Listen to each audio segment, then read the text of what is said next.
Hello everyone, welcome back to my YouTube channel. तो आज के इस वीडियो में हम क्रिप्टो एसेट्स के बारे में बात करेंगे। एक बहुत ही रीसेंट आर्टिकल इसके ऊपर पब्लिश हुआ है और उसको लेके आरबीआई के क्या कंसर्न्स हैं, क्रिप्टो एसेट्स होता क्या है, वो सब कुछ इसमें डिटेल में बात करेंगे। कितने टाइप्स के होते हैं, तो सब कुछ एक्सप्लेन करूंगा मैं आपको, ठीक है। अगर आप मेरा टेलीग्राम चैनल ज्वाइन करना चाहते हो तो उसका लिंक आपके सामने आ रहा है, और अगर आप मेरे चैनल को ज्वाइन करना चाहते हो तो आप ज्वाइन का बटन दबा सकते हो। एक मंथली प्लान, बहुत ही अफोर्डेबल प्लान, 500 से भी ज़्यादा पीडीएफ, पीआईबी की समरी, एमसीक्यूज, इनफैक्ट मेरे जितने भी नोट्स हैं सब आप यहाँ से एक्सेस कर सकते हो, ठीक है। और बहुत सारे लोग इसको ज्वाइन कर रहे हैं। आई होप कि आपको भी ये काफ़ी वर्थफुल लगेगा। मूविंग ऑन, अब आगे पढ़ते हैं कि क्रिप्टो एसेट्स होता क्या है, उसके बारे में बात करते हैं। तो क्रिप्टो एसेट्स को हम जनरली क्रिप्टो करेंसीज बोलते हैं, जो कि हमें पता ही है कि that is more digital and virtual assets that use cryptographic technology to secure transaction and control the creation of new units. तो बेसिकली क्रिप्टो करेंसी ही क्रिप्टो एसेट्स कहलाता है, जिसको हम डिजिटली बाय या सेल करते हैं। इसके पीछे क्रिप्टोग्राफिक टेक्नोलॉजी का इस्तेमाल होता है, और इसमें आप सिक्योर ट्रांजेक्शन्स कर सकते हो, या फिर न्यू यूनिट्स को अगर क्रिएट करना है उसका भी कंट्रोल आपके हाथ में होता है। इसके टाइप्स क्या क्या होते हैं? तो सबसे पहले जो क्रिप्टो करेंसी के नाम से जो पॉपुलर है, जैसे digital currencies like Ethereum, bitcoin, जो बहुत फेमस हैं, काफ़ी जो डिसेंट्रलाइज नेटवर्क में काम करते हैं और ब्लॉकचेन टेक्नोलॉजी का इस्तेमाल करते हैं। नंबर 2 पे आता है यूटिलिटी टोकन्स। अब ये वो टोकन्स होते हैं जो कि स्पेसिफिक प्रोडक्ट का एक्सेस या सर्विस का एक्सेस आपको प्रोवाइड करते हैं, और ये भी ब्लॉकचेन पे ही काम करता है।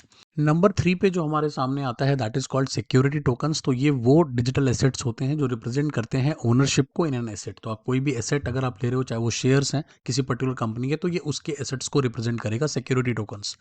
इसके अलावा जो नंबर 4 पे हमारे सामने आता है that is called stable coins. Stable coins वो क्रिप्टो करेंसी है जो कि मिनिमाइज करता है प्राइस वोलाटिलिटी को। जो इस टाइम पे जो प्राइस वोलाटिलिटी बहुत ज़्यादा चलती है, it's more like an stable asset की तरह इसको देखा जाता है, more like a US dollar.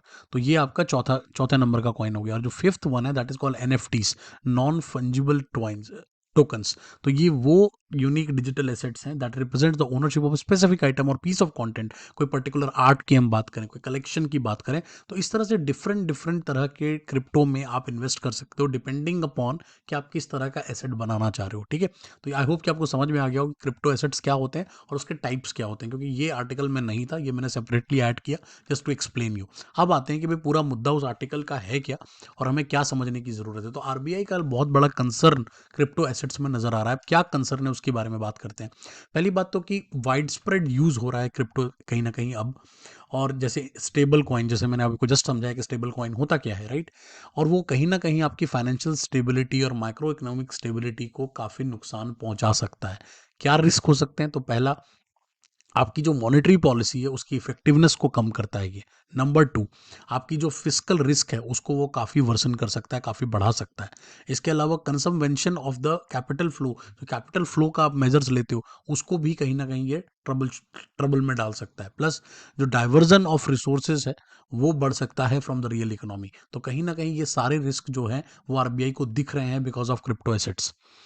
अब सिस्टमैटिक रिस्क की यहाँ पे बात करें तो the growing rise of crypto markets and their increasing integration with the traditional financial system post systematic risk. अब ऑब्वियसली जैसे जैसे क्रिप्टो ग्रो करेगा और कहीं ना कहीं वो जो ट्रेडिशनल फाइनेंशियल मार्केट है उससे जाकर वो इंटीग्रेट ही होने वाला है। ऐसा नहीं होगा कि वो सेपरेट सेपरेट ही चलता रहेगा, थोड़े टाइम तक में भी सेपरेट चलेगा, बट उसके बाद जाके वो ब्लेंड होगा। उसकी वजह से सिस्टमैटिक रिस्क बहुत ज़्यादा बढ़ता है। आप प्लीज़ कमेंट सेक्शन में बताना कि आपको सिस्टमैटिक रिस्क पता है या नहीं पता है, वरना मैं इसके ऊपर एक शॉर्ट वीडियो बना दूंगा, ठीक है।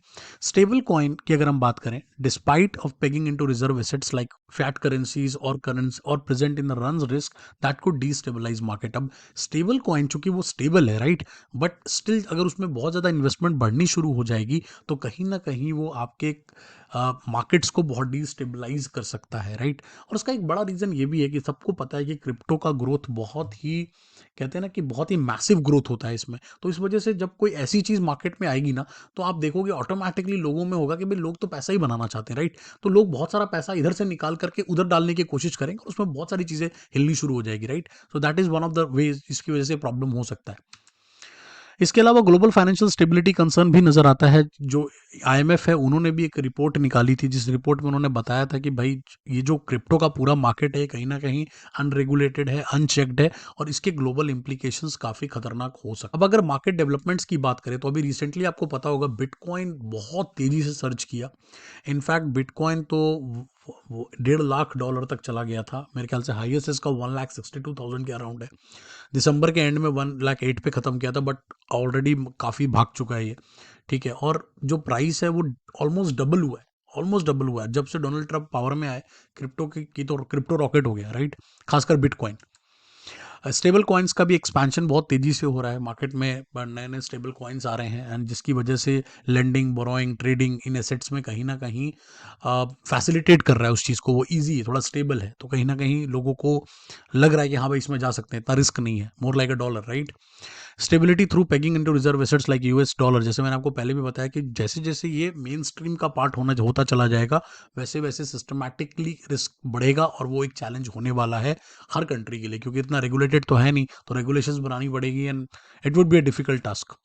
एडॉप्शन ऑफ इमर्जिंग टेक्नोलॉजीज, अगर इंडियन बैंकिंग की हम बात करें तो हम कहीं ना कहीं हमने कुछ कुछ चीज़ें नई नई डाली है अभी। क्लाउड कंप्यूटिंग आया, AI ML आ रहा है, मोस्ट वाइडली अडॉप्टेड टेक्नोलॉजीज को हम यूज़ कर रहे हैं। In fact, adoption spans is 12 state owned and 19 private sector bank.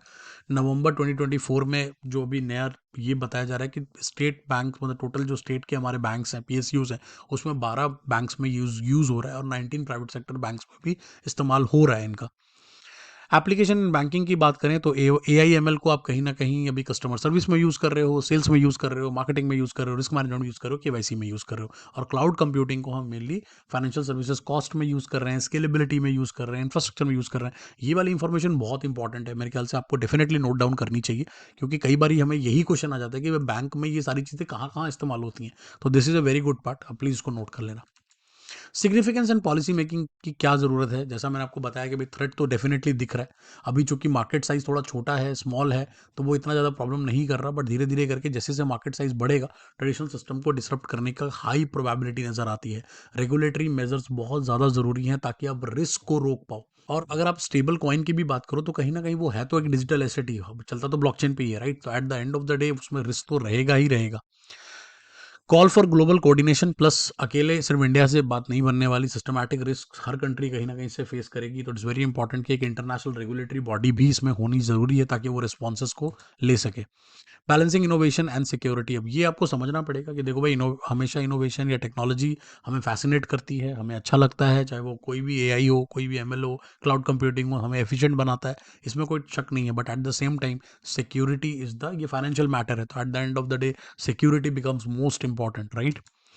So thank you so much, I hope कि आपको ये पूरा आर्टिकल समझ में आ गया हो। क्रिप्टो एसेट्स क्या है, क्या रिस्क है, बैंकिंग क्या अडॉप्ट कर रहा है, क्या नहीं अडॉप्ट कर रहा है। हम अगली वीडियो में फिर मुलाकात होगी हमारी, और thank you so much for watching this one. आप मेरी सीरीज़ को अगर पसंद कर रहे हैं तो चैनल को सब्सक्राइब करना भाई, और अगर आपको सब कुछ मेरे सारे नोट्स वगैरह एक्सेस करने हैं तो आप चैनल को ज्वाइन कर सकते हो, चैनल को सपोर्ट कर सकते हो। Thank you.